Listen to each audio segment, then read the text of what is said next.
ശ്രീ ധർമ്മശാസ്താവായ സ്വാമി അയ്യപ്പന്റെ ദർശനത്തിന് അർഹത നേടുന്നതിനു മുൻപ് ഒരാൾ കഠിനമായ ഒരു വ്രതം 41 ദിവസം ആചരിക്കേണ്ടതുണ്ട്.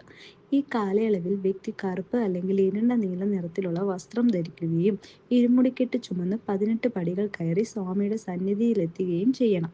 വ്രതകാലത്ത് ഭക്തൻ പരമപവിത്രമായ ജീവിതം നയിക്കണം. സാധ്യമായത്ര ലളിതവും കുറവുമായ ആഹാരത്തിൽ ജീവിക്കണം. വ്രതം ആരംഭിക്കുന്നത് മുദ്രമാല ധരിച്ചുകൊണ്ടാണ്. വ്രതസ്ഥൻ പ്രതിദിനം രാവിലെയും വൈകുന്നേരം തണുത്ത വെള്ളത്തിൽ കുളിക്കണം. മുടിയും നഖങ്ങളും മുറിക്കരുത്. ഓരോ സംഭാഷണത്തിനു മുൻപും ശേഷവും സ്വാമി ശരണം എന്ന ചൊല്ല് ഉച്ചരിക്കണം. വസ്ത്രം ലളിതമായ കറുപ്പ് അല്ലെങ്കിൽ ഇരുണ്ട നീല നിറത്തിലുള്ളതുമാകണം. ഈ കാലയളവിൽ ഭക്തൻ ലോകസുഖങ്ങളിൽ നിന്ന് അകന്നു നിൽക്കണം. കോപം കാണിക്കാതെ എപ്പോഴും ശാന്തനായിരിക്കണം. കാരണം ദൈവത്തെ കാണാൻ മനുഷ്യൻ തന്നെ ദൈവമായി മാറണം എന്നതാണ് ഇതിന്റെ താല്പര്യം. മുദ്രമാല ധരിക്കുന്ന നിമിഷം മുതൽ ഭക്തന്റെ ദൈവിക യാത്ര ആരംഭിക്കുന്നു. ശബരിമല ക്ഷേത്രത്തിലെ 18 പവിത്ര പടികൾ കയറിയാൽ മാത്രമേ ദൈവദർശനം ലഭിക്കൂ.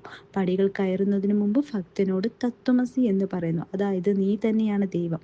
അർത്ഥം നീ കാണാൻ വന്ന ദൈവം നിനക്കുള്ളിലാണ്. ഇങ്ങനെ 41 ദിവസത്തെ വ്രതം ഭക്തനെ മനുഷ്യനിൽ നിന്നും ദൈവസ്വരൂപനാക്കുന്നു. അതുകൊണ്ട് തന്നെ ശബരിമലയിലേക്കുള്ള യാത്രയിൽ 41 ദിവസത്തെ വ്രതം അത്യാവശ്യമാണ്.